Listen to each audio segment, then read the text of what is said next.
The green courtyard swayed with the rhythm of the afternoon wind, carrying the earthy aroma of freshly watered soil. The children, their curiosity piqued by Grandma's earlier tale of Belwatia Kana, mysterious village girl who stood up to greedy traders, gathered around her once more. The shadows of the neem tree danced across the ground, and the faint hum of women grinding spices in the courtyard kitchen mixed with the chirping of sparrows. "Grandma, another story," pleaded Gulu, the youngest of the group, his tiny fingers tugging at her sari.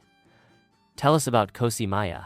"Ah, Kosi Maiya," Grandma said, leaning back with a thoughtful smile. She dipped her palm leaf into a small brass pot, her hands slow and deliberate, as if savoring the memory of the tale. "She is not just a river, children. She's a goddess, a protector to some, a destroyer to others.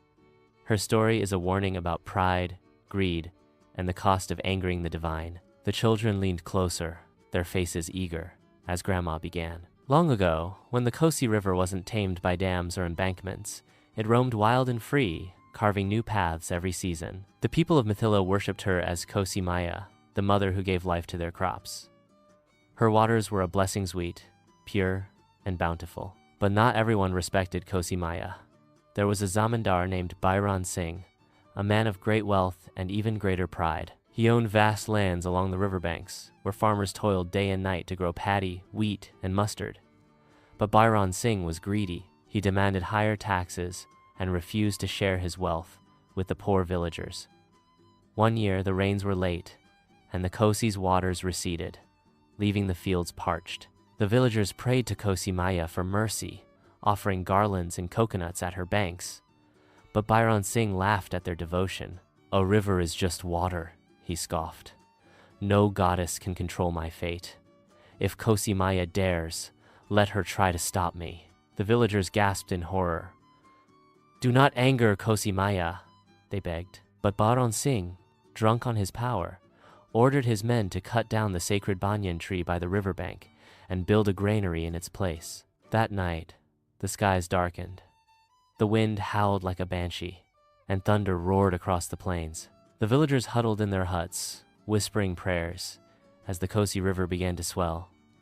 By midnight, the river had broken free of its banks, roaring like an enraged beast. Her waters swept through the fields, the granary, and Bairon Singh's mansion. The zamindar, realizing his folly too late, tried to flee with his treasure chest, but the waters dragged him under. When the storm subsided, the villagers found Bairon Singh's mansion in ruins, his field submerged, and his body washed up on the riverbank. But that wasn't the end of the story.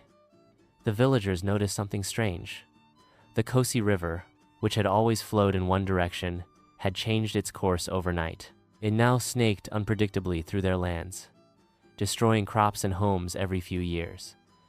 The elders gathered by the river to pray, seeking answers. That's when they heard her voice, a low, mournful wail carried by the wind. "Respect the river," Kosi Maiya warned.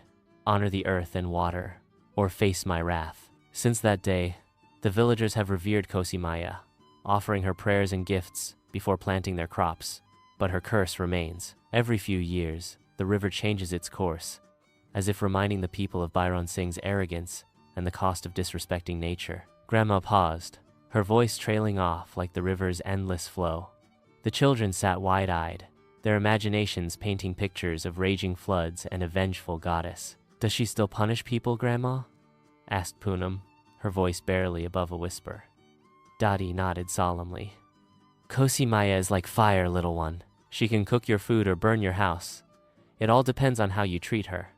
Respect her, and she will bless you. Anger her, and you will face her fury." The children glanced nervously at the horizon, where the faint outline of the Kosi River shimmered in the distance. The breeze carried the warm, familiar aroma of fried papad and bubbling khichdi from the kitchen. Grandma smiled and asked, half to herself, "Is it Saturday?" Poonam giggled and replied, "Yes, the khichdi day." The men's laughter echoed from the fields, but the story lingered in their hearts, a reminder of the power of nature and the importance of humility. As Grandma chewed her pan and looked toward the river, she smiled knowingly. Somewhere, she thought, Kosi Maiya was listening.